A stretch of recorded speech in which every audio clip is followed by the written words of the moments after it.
Hello everyone. In this video lecture I am going to discuss the concept of GIS data model. Specifically I will introduce about the raster data concept. But before doing that I should first explain what is GIS data model. Uh, in my previous lecture I already discussed the what are the different types of geographical data we found surrounding us. But the question is that how can you store such type of geographical data in computer uh, properly, and how can you, once you store such type of geographical data in computer, then how can you display it? So that is the main concept of GIS. So for doing this, basically computer use two types of GIS data model. One is called raster data, another one is called vector data.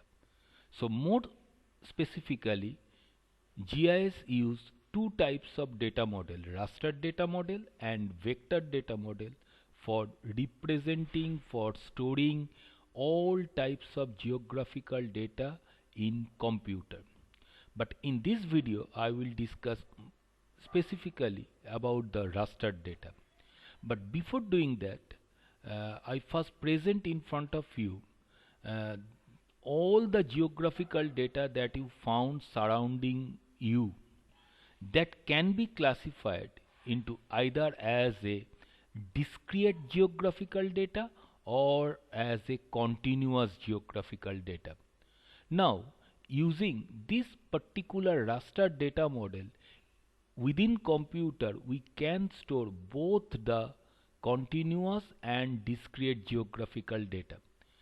So that we will present in this particular video lecture, and finally we'll show you for storing geographical data in computer as a raster data model different types of file format we use. So at the end we will show you what are the different types of raster file format we use for storing geographical data. So let's start. The foundation of GIS is spatial data, data that includes locational information, which I already told you. Spatial data means all such type of data that contains some sort of locational information or some sort of positional information. People like all of us use spatial data almost daily, often without consciously recognizing it as a spatial data. For example, if you see your driving license, if you see your electric consumption bill, there are spatial data already available. But we might do not recognize it. We see the electrical bill consumption, but there you can find that your electric meters locational information is also printed in the electric bill. If you see the driving license, then you can see here your address is there. So this address is also represent specific location on the earth surface. So sometimes unconsciously we see the geographical data or spatial data, but we may not recognize it. Okay, so suppose a lot of other examples are there. Suppose if you see if you are in a shopping mall, you can see the customer address. If you see the tracking the delivery of package, once you in the Amazon or Flipkart, if you see the package tracking status, when it will reach to your house, if you see such type of things. So all are basically example of spatial data. They handle spatial data. In GIS there are two models that are used to map spatial data, as I told you earlier. One is a vector data model, another one is raster data model. So in computer, whenever we want to store any types of spatial data, then either we have to choose vector data model or raster data model. Although in this video I only explain the concept of raster data model, not vector. Vector data model I will explain in the next video lecture. Okay, so now first we discuss the characteristics of spatial data, which I already told you, because I told you that spatial data are also sometimes called geographical information or geographical data, or may be called locational data, geospatial data, which I told you earlier. So can be a representation on a map of real world features and phenomena. So with the help of spatial data on a map, we represent different types of real world features. Example, building, river, pond, tree. So all such type of real world geographical features that we represent on a map with the help of spatial data. Then what is phenomena? Phenomena means some sort of measurements, some sort of events. For example, on a map, if you represent the, if you prepare a temperature map, if you prepare a elevation map, humidity map, rainfall map, or groundwater chemical contamination map, so all such type of, they are also geographical phenomena, because they all represent some sort of location. Whenever we are talking about temperature of any city or any region, that is related to some location. So the same way, temperature, elevation, rainfall, humidity, all are basically related to specific location on the earth's surface, but they are nothing but some sort of measurements. So when we represent such type of measured value related to location, those are called phenomena. So whatever geographical features or phenomena that we represent on a map with the help of spatial data or called geographical data. However, spatial data can also be any information on a location with a location attached to it, whether it a map or not. So not necessary spatial data always represent on a map. As I told you earlier, in your electric bill, in your address, in your deed, you can found spatial data. So those are not at all map. So not only map, in lot of other other area or other places we can also found geographical data. For example, a driver license uh, is an example of spatial data, because it store attribute information like descriptive information about a person, about a object, but combined with information about its spatial location. What is the address of the license holders? So all such type of things we can easily found in this way. A GIS integrates location and attribute information. As I told you earlier, GIS, this is the uniqueness of GIS. It is capable to store both locational information, also attribute information. Storing information about where something is with information about what something is. Where something is the locational information. What something is the attribute information.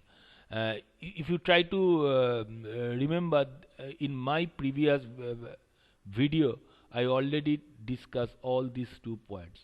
Where something is, if you ask this question, that will give you the locational information. If you ask what something is, then it will give you the attribute information about it. So these are the typical characteristics of spatial data. Okay, so that is the characteristics of spatial data. Now we will discuss the continuous phenomena and the discrete features. As I at the starting I told you, whatever the geographical data you found surrounding you, they are either discrete or continuous in nature. So all the geographical data that can be classified into two parts, either they are continuous phenomena or they are discrete features. So let's see in this slide which geographical data are continuous, which geographical data are discrete in nature. There are many ways to categorize GIS data. We can categorize GIS data in one different way, but one of the most basic is whether the data is discrete or continuous. The geographical data what I am handling is a discrete or continuous. So that is the first question we may ask. Now the thing is that discrete data represents real world geographical features that have well defined boundaries. That means the point is that well defined boundaries. All the geographical data that have well defined boundaries, that can be classified as discrete geographical data. For example, if you see this illustration, you can see river is a discrete geographical data. This is because it has a well defined boundaries. Plot or building, whatever you call, these have a well defined boundaries. Roads, they also have a well defined boundaries. So river is a discrete features. You can be in the river, out of the river, or half in half out of the river. If you that means you can be in a river, or you can be out of the river, or you can be a half in half out of the river, but there is a distinct place where you stop being dry and begin getting wet. That means you can easily recognize which one is the river, which one is the land. There is a demarcation is there. So all the geographical data which have such type of well defined boundaries that you can demarcate with other geographical features, these are called discrete geographical data. Okay, so here you can see the location of buildings, street, trees, such type of things are trees, lands, and the oceans, all are example of discrete geographical data. Because if I ask you building, it has a discrete boundary. Pond, river, lake, road, and many more. All such type of geographical data have a well defined boundaries. You can be on the building, you can be out of the building, you can be half in half out of the building. So those are called typically example of discrete geographical data. A discrete feature is distinct from other features around it. As I told you, you can easily distinguish which one is the river, which one is the building, because they have a well defined boundaries. You can easily demarcate which one is the tree, which one is the road. So it is distinct from other features around it. So this is the example of discrete geographical data. Then come continuous geographical data. Continuous data represent real world geographical phenomena. I told you, some sort of measurements that do not have well defined boundaries. Example of continuous geographical data, I told you, elevation. You, elevation do not have well defined boundary. Temperature. So these are all measurements. Rainfall, humidity, groundwater, chemical contamination, pressure.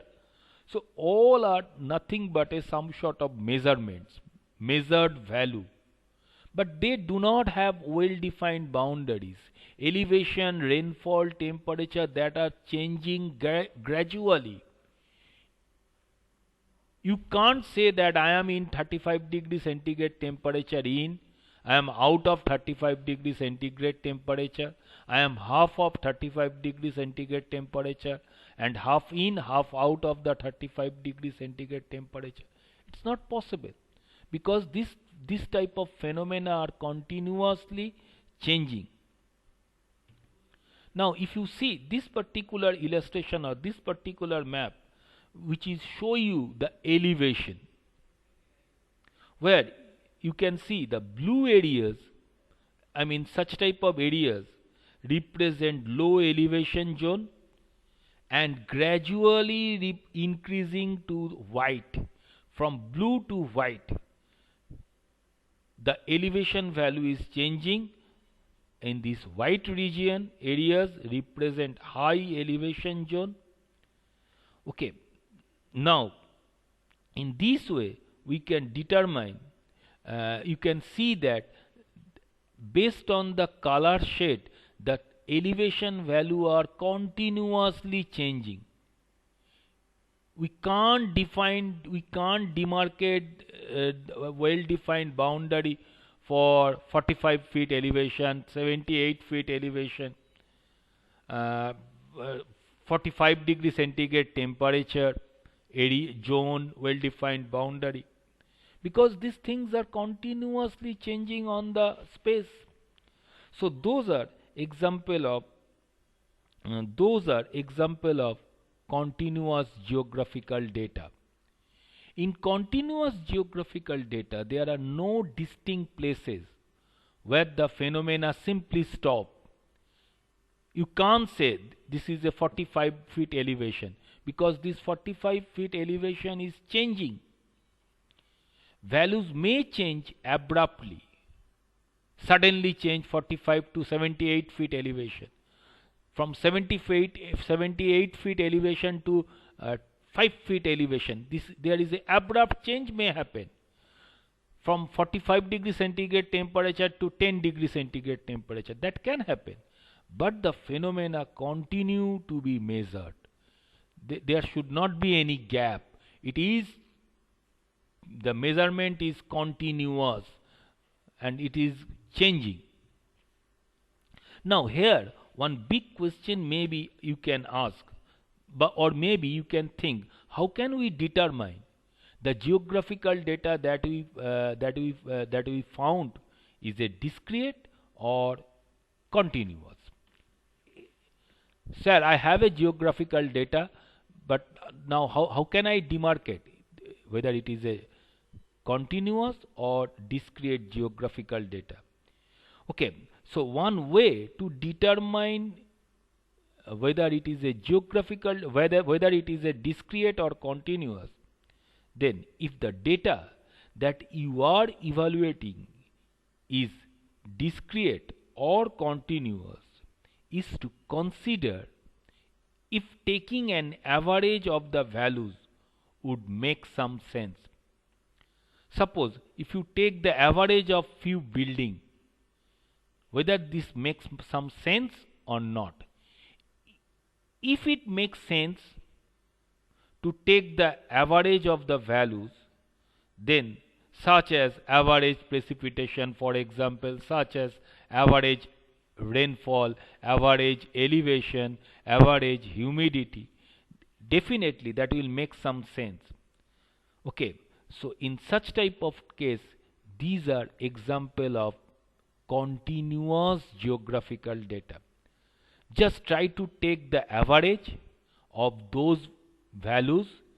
If it makes sense, then this is a continuous geographical data. If after collecting data, if you make average, if that will not make any sense, then this is the example of discrete geographical data. Average of few roads, average of few buildings, average of few trees, that generally do not make much sense. So such type of geographical data we can consider as a discrete geographical data. Now, in computer we can store both continuous and discrete geographical data. Both types of geographical data are possible to store. Now let's come to the point raster data model. That is a one type of model computer use for storing both continuous and discrete geographical data. Raster data model represent the surface of the earth as a grid of equally sized cell or called pixel, picture element. That means entire earth or the particular portion of the earth is represented by a equally sized cell or grid of equally sized cell. Something like this. We represent certain portion of the earth as a grid of equally sized cell. Few number of rows are there, few number of columns are there, and the crossing of each row and each column create a equal size cell or also called pixel. Sometimes we call cell, sometimes we may also call pixel. Same thing. Pixel, this word coming from picture element. Okay. An individual cell represents a portion of the earth. Now in this illustration, every particular cell represents a portion of the earth, either as a square meter or square feet, square mile, whatever. So every cell represents a portion of the earth and contains the information for that portion of the earth. And the cell that represent which portion of the earth, this portion of the earth information contained by this particular cell. Then another cell that represent another particular region of the world, another particular portion of the world, and represent information about those particular portion of the earth. Some rasters may contain several pieces of information, also called band. In GIS, or you can see some sort of raster data may contain several pieces of information which is called bands, and those sort of raster is called multi-band raster. A band represents data captured at a certain wavelength of the electromagnetic spectrum. Okay, so suppose you have a one raster which contains 8 bands. So each and every band contains certain portion of the electromagnetic spectrum, a certain portion of the wavelength of the electromagnetic spectrum. Electromagnetic spectrum have certain in wavelength, certain region is there, red, green, blue, infrared region, microwave region, thermal region. Okay, so sorry, no, thermal region is not at all there, microwave region. Okay, so every particular portion of the electromagnetic region is stored in each and every band. A multiband raster contains 2 or more bands of information from a particular sensor. For example, this is a multi-band raster. This is a, you can see a color image, and this particular multi-band raster contains several numbers of band. For example, it contains 8 number of bands, and each and every band represent data from a certain wavelength of the electromagnetic spectrum: red, green, blue, near infrared, short wave, infrared. In this way, certain portion of the electromagnetic spectrum are stored as a data in each and every band. For example, a satellite might capture an image that contains 8 bands of information, 16 bands of information, each taken at a different wavelength of the light. Light means you can consider solar light, such as visible infrared portion of this light, solar light, can be stored as each and every band. So in this way, raster data may contain single band or may contain multiple bands. The terms raster and image are often used interchangeably, but they should not be the same. You should remember, we often use raster and image are the same thing. An image is a 2D pictorial representation, while a raster is the data model used to store information in row columns of cells. All images are rasters, but not all rasters are images. All images that represent a 2D pictorial representation, they all are rasters, but all rasters are not images. So if you represent humidity raster, if you represent certain portion of the average rainfall, average elevation, if you represent the elevation, if you represent the average rainfall, average pressure, average humidity, these are typically example of raster. That's not represent any pictorial representation. It represents some sort of continuous phenomena. For example, a data set that shows rainfall level is considered a raster, but not as an image. Represent rainfall, represent elevation, humidity. These are typically example of raster, not as an image. But if you have a satellite image, if you have a satellite data, that we consider image. If you have an aerial photograph, that we also consider as a image. Now raster also have attribute information. I told you what is it. Raster information is stored in the cells that make up the rasters. For example, this is a single band raster. Whenever we click this pixel or cell, this cell represents certain portion of the earth, it represents certain region in either square meter or square mile. So this region, some information stored here. Suppose this region's average temperature value is present here, 32 point something. The attribute for each cell is determined by taking the average value of the entire space for this space that the cell covers. So raster with small cell size,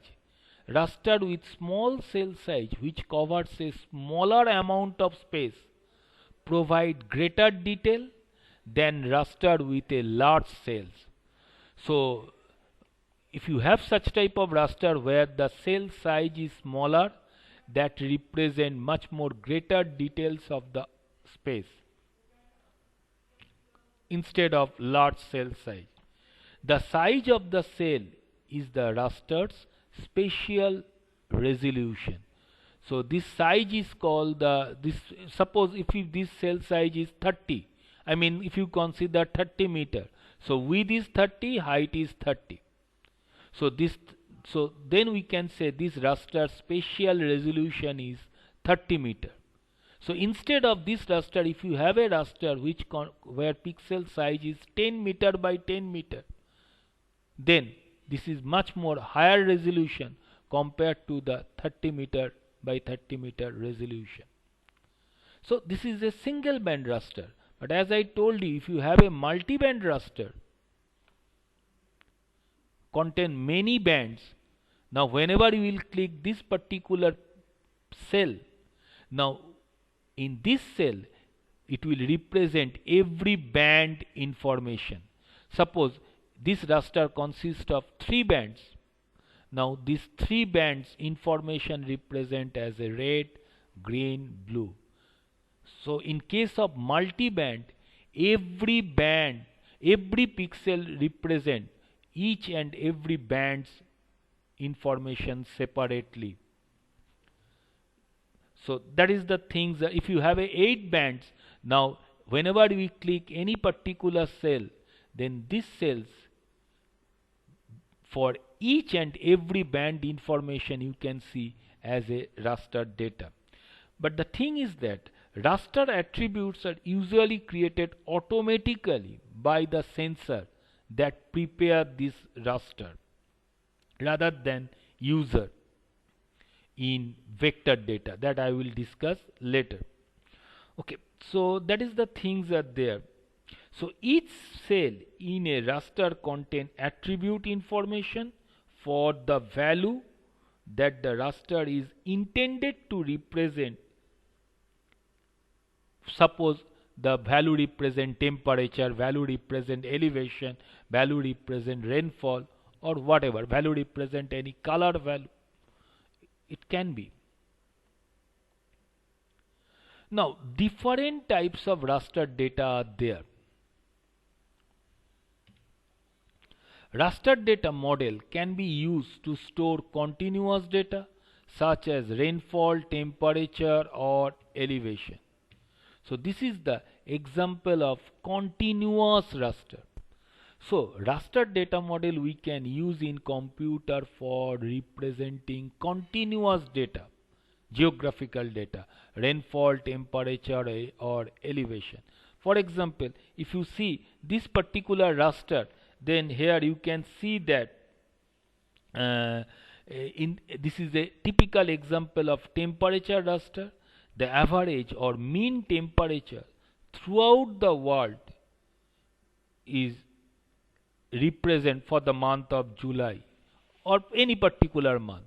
So for entire world, every pixel represent average temperature for a particular month. For example, consider July. So in this way, raster data can represent continuous geographical phenomena. Raster data can also represent discrete geographical phenomena which have a well-defined boundary. That can be also possible to store as a raster data. For example, you can see this is an example of one typical soil raster. The different soil types represented by different color. So all those pixels have a same value, so they have a same color. So different soil types in a particular region are mapped using raster data. All these pixels have a same value, same soil types, and they represent using a particular color. And that way, so these are the these have a well-defined boundaries. This particular soil types have a well-defined boundary, so that represent one particular discrete soil data, then another particular discrete soil data. So in this way, not only continuous geographical data, discrete geographical data we also represent. We can also represent satellite imagery, aerial photograph, or drone imagery from some aerial vehicles, from some satellite. Whenever we will capture any data, that is also represent as a raster data. Imagery is produced using camera or other sensor. It is a common type of continuous raster data that can be used in GIS. For example, satellite image. where we can see for this particular geographical regions all types of geographical data: road, land, building, river, bridge, all type of geographical features that are represent in this way as a imagery. Okay, so not only satellite imagery, like aerial photograph, aerial imagery, drone imagery, also very useful source of geographical data, useful source of GIS data that can be represented as a raster data, as a imagery. Then we can also use scanned raster. Scanned raster means existing print maps can be scanned and stored as a raster. For example, sir, for example, if you consider, I have a topo sheet, printed topo sheet. So this printed topo sheet you can scan using a scanner device. Once you scan this printed topo sheet, you will get a scanned image. So this scanned image you can use for the same way. We have a political map, printed political map, printed thematic map for any particular region. So those sort of printed map you can scan using scanner, and you can get the scanned raster data. So that is the another source is there. Okay, now finally we'll discuss here what are the common types of raster data file format used in GIS. So when you store raster data in GIS, these are the different types of file format we use. PNG, very popular, portable network graphics. JPEG, or in short called JPG, Joint Photographic Expert Group. This is also very useful raster data format. Multi-resolution seamless image database, or MRSID, Mr. SID. This is a very common raster data format for storing satellite image, or multi-band rasters. Digital raster graphics. This is also very common raster data format for storing old map. GeoTIFF, very popular GIS raster file format. Geotagged image file formats. YARDAS imagine file format, or in short IMG. This is the basically file extension.